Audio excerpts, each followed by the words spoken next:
தென்றலே மெல்ல பேசுகின்ற எபிசோடில் என்ன நடக்கலாம் அப்படிங்கிறத பற்றி பார்க்கலாம். இன்றைக்கான எபிசோடு இன்ட்ரெஸ்டிங்கான எமோஷனல் எபிசோட் அப்படின்னே சொல்லலாம். இளமதியோட அப்பா கிட்ட இளமதியோட அம்மா காந்திமதி ரொம்ப கோபமாக பேசுகிறாங்க. இதுக்கப்புறம் இந்த கல்யாணத்தை விஷயத்தில் ஏதாவது பிரச்சனை பண்ணிங்க அப்படின்னா நான் அடுத்த கட்டமாக வேறு ஏதாவது முடிவு எடுப்பேன் அப்படிங்கிற மாதிரி சொல்லி ரொம்ப கோபமாக பேசிக்கிட்டு இருக்காங்க.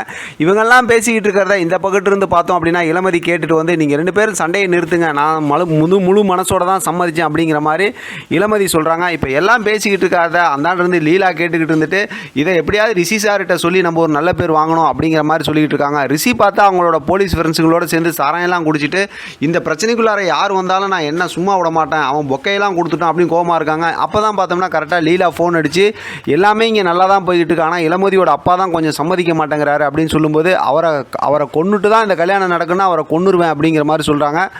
மொத்தத்தில் இளமதியோட அப்பாவோட உயிருக்கு ஏதோ ஆபத்து வரப்போகுது அப்படிங்கிறது இன்றைக்கான எபிசோட் பார்க்கும்போதே தெரிஞ்சிச்சு. அதை கேட்குற இந்தாண்ட லீலா வந்து அப்படியே பதறி போய் ஃபோனை வச்சிடுறாங்க.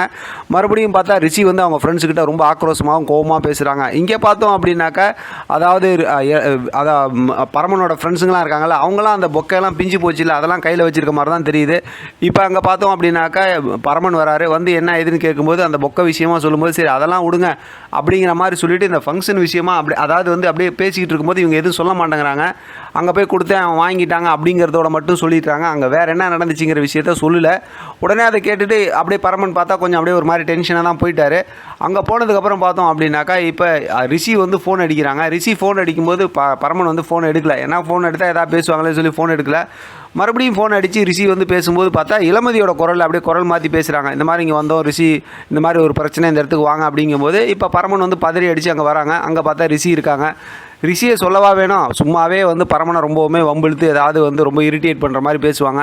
இப்போ அந்த பத்திரிக்கையெல்லாம் காட்டி ரொம்பவுமே அவமானப்படுத்தி இரிட்டேட் பண்ணி பேசிட்டு அங்கேருந்து ரிஷி கிளம்புறாங்க. பரமனுக்கு ஒன்றுமே புரியல.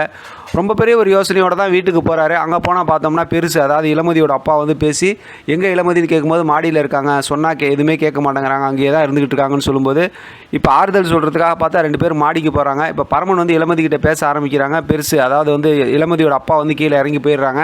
அதுக்கப்புறம் இளமதிக்கிட்ட பேசுகிறாங்க, நீ என்ன உன் பிரச்சனை எதுவுமே என்கிட்ட சொல்ல மாட்டேங்கிற, இந்த மாதிரி நான் ஒரு வேலையை வெளியில் போயிருந்தேன் அப்படின்னு சொல்லும்போது உங்களுக்கு தெரியாது, அப்போ நீ தானே வந்து பொக்கெல்லாம் கொடுத்து விட்டேன்னு சொல்லி இளமதி கேட்குறாங்க. அதுக்கு இப்போ பரமன் இருந்துட்டு அது வேறு விஷயமா, இப்போ நீ இந்த விஷயத்தை ஏமா இப்படி சொல்கிறேன்னு சொல்லும்போது என்னோட விருப்பத்துக்கு எதுவும் நடக்கலை பரமா அப்படின்னு சொல்கிறாங்க. அப்போ தான் ரொம்ப நேரம் ரெண்டு பேரும் பேசுகிறாங்க. அந்த எமோஷனலுக்கு அப்புறம் பரமன் இருந்துட்டு உன் விருப்பத்தை மீறி எதுவும் நடக்காது, நீ கவலைப்படாமல் இரு அப்படிங்கிற மாதிரி ஆறுதல் சொல்கிறாரு. ரொம்பவுமே சூப்பரான எபிசோடாக இன்றைக்கான எபிசோட் இருந்துச்சு தான் சொல்லணும். இதை பற்றி உங்களோட கருத்து கமெண்ட் பாக்ஸ் தெரியப்படுத்துங்க. தொடர்ந்து ஆதரவு கொடுங்க.